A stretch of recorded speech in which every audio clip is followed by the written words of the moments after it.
Welcome to Tenor Tech, where I solve the problems you didn't even know you had. You start by powering down the Xbox and unplugging every cable. This prevents damage and data corruption. Once done, wait about 60 seconds so internal capacitors discharge. Put on an anti-static wrist strap to avoid electrostatic damage and lay out Torx T8 and T10 screwdrivers, plus your replacement HDD or SSD. Make sure screws go into labeled containers as you remove them. This first step gets you safe access to the drive bay and readies you for swapping hardware. Once panels are off, locate the drive bay and unscrew the tray while noting its orientation. This matters for alignment.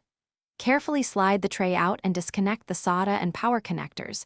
Do it straight out to avoid bending pins. Place the new HDD or SSD into the tray, line up screw holes, and secure it with the same screws you removed. Make sure connectors seat firmly. A loose connection causes boot failures. Reinstall the tray into the chassis and fasten panels to original torque specifications. After reassembly, plug the Xbox back in and power it on. You should enter system settings to format and recognize the new disk.